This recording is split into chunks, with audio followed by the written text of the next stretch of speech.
반갑습니다. 틈틈이와 알아보는 미국 주식. 오늘은 정말 한 편의 영화 같은 극적인 반전 드라마의 주인공을 소개해드릴까 합니다. 바로 루비코라는 회사인데요. 상장 폐지 직전까지 몰렸던 동전주가 어떻게 하루아침에 시장의 뜨거운 감자로 떠올랐는지 오늘 그 비밀을 낱낱이 파헤쳐 보겠습니다. 자, 이 숫자를 한번 보시죠. 2025년 11월 25일 시장에서 그 누구도 거들떠보지 않던 한 회사의 주가가 말 그대로 수직으로 솟구쳐 오릅니다. 보시는 것처럼 단 하루 만에 일어난 그야말로 폭등이었죠. 이런 극적인 반전은 우리에게 아주 중요한 질문을 던집니다. 아니 도대체 뭐가 상장 폐지 경고까지 받았던 이 고위험 주식을 시장의 스타로 만들어버린 걸까요? 오늘 저희와 함께 그 답을 찾아보시죠. 사실 이런 현상은 그냥 우연히 일어난 게 아닙니다. 당시 2025년 하반기 시장 분위기를 좀 아셔야 하는데요. 한마디로 시장에 돈이 넘쳐나고 있었고 투자자들은 조금 더 높은 수익을 위해서라면 기꺼이 위험을 감수할 준비가 되어 있었죠. 다들 눈에 불을 켜고 이런 숨겨진 보석, 즉 저평가된 기회를 찾고 있었던 겁니다. 바로 그때 이 루비코가 레이더망에 딱 걸린 거죠. 자, 그래서 이 놀라운 역전 스토리를 제대로 이해하시려면요. 딱 5단계로 나눠서 따라오시면 됩니다. 먼저 왜 갑자기 이 기업이 주목받게 됐는지부터 시작해서요.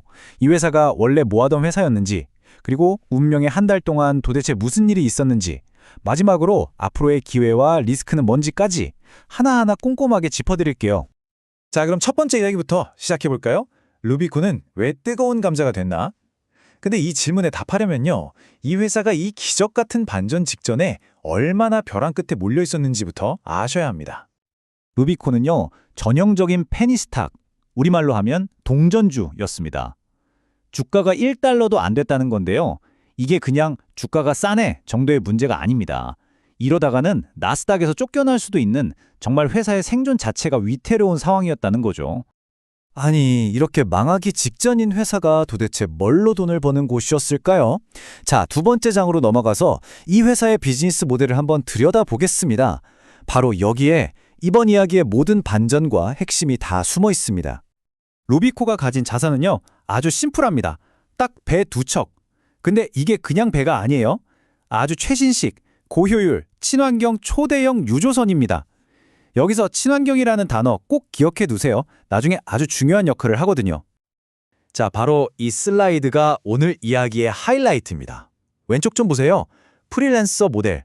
예전에 루비코는 마치 콜이 들어와야만 돈을 버는 개인 택시 기사 같았어요. 일이 있을 때도 있고 없을 때도 있고 수입이 들쭉날쭉하니까 현금 흐름이 불안정할 수밖에 없죠. 그런데 오른쪽 임대사업자 모델로 확 바뀝니다. 이건 뭐냐면 아예 7년짜리 장기 계약을 딱 맺어버리고 그냥 매달 꼬박꼬박 월세 받는 건물주가 된 거예요. 게임의 룰을 완전히 바꾼 거죠.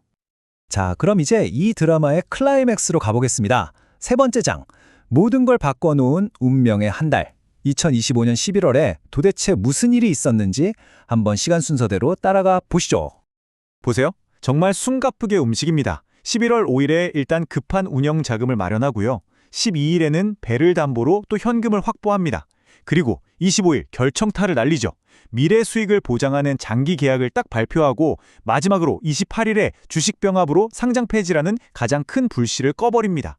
와, 정말 단 4주 만에 회사를 그냥 통째로 바꿔버린 거예요. 이 표를 보시면 경영진이 얼마나 영리했는지 한눈에 보입니다. 상장 폐지될 것 같다는 문제에는 주식 병합이라는 카드를, 당장 돈이 없다는 문제에는 재융자라는 카드를, 수입이 불안정하다는 문제에는 장기 계약이라는 카드를, 정말 모든 문제에 정확한 해결책을 딱딱 내놓은 겁니다. 자, 그런데요. 정말 놀라운 건 지금부터입니다. 이렇게 회사를 살려냈는데 2025년 12월 초 시장이 평가한 이 회사의 가치, 즉 시가총액이 얼마였을까요? 고작 250만 달러였습니다. 그런데 이 회사가 이미 계약서에 도장 찍고 확보한 미래 수익은요, 무려 1억 2천만 달러가 넘어요. 다시 한번 말씀드릴게요. 250만 달러짜리 회사가 1억 2천만 달러의 수익을 보장받고 있다. 바로 이 말도 안 되는 격차, 이 괴리감 때문에 시장이 뒤늦게 이거 뭐지? 하면서 달려들기 시작한 겁니다. 자, 벼랑 끝에서 살아 돌아온 건 맞습니다. 하지만 이야기가 여기서 해피엔딩으로 끝나는 건 아니겠죠? 네 번째 장에서는요, 새로운 출발선에 선 루비코가 마주한 기회, 그리고 여전히 남아있는 리스크를 아주 냉정하게 분석해 보겠습니다. 일단 긍정적인 쪽, 그러니까 불 케이스부터 보죠. 가장 큰 장점은 이제 2031년까지 돈 걱정은 안 해도 된다는 겁니다. 안정적인 현금 흐름이 보장됐으니까요. 게다가 이 회사가 가진 친환경 선박 기억나시죠? 이게 연 26%씩 크는 그린 해운 시장에서 아주 유리한 고지를 점하게 해줄 겁니다. 그리고 무엇보다도 아직도 시가총액이 보장된 수익에 비하면 너무 싸다는 거, 이게 가장 큰 매력 포인트죠. 하지만 그림자도 분명히 있습니다.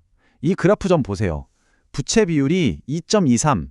이게 무슨 말이냐면 내 돈 1억이 있으면 빚이 2억 2,300만 원이라는 뜻이에요. 빚이 너무 많죠?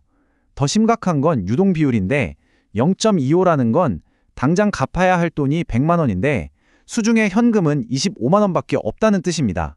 재무적으로는 여전히 아슬아슬한 줄타기를 하고 있는 거죠.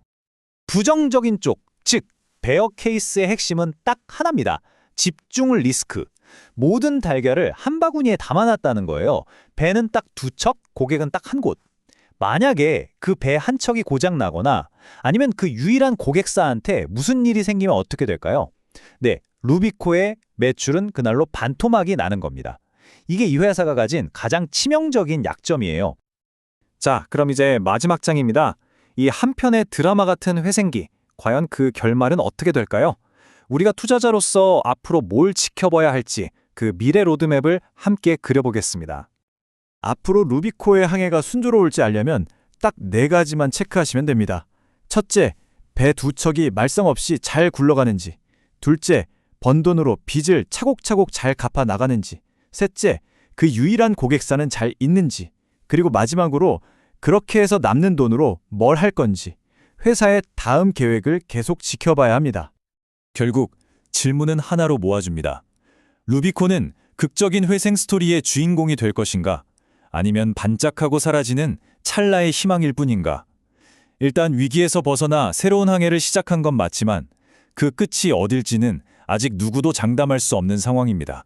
오늘 저희가 이 루비코라는 회사를 깊이 파고든 이유는요, 한 기업의 가치가 어떻게 극적으로 반할 수 있는지, 그리고 그 화려한 반전 뒤에 숨어있는 기회와 리스크를 어떻게 균형 있게 봐야 하는지 그 기준점을 한번 제시해드리고 싶었기 때문입니다.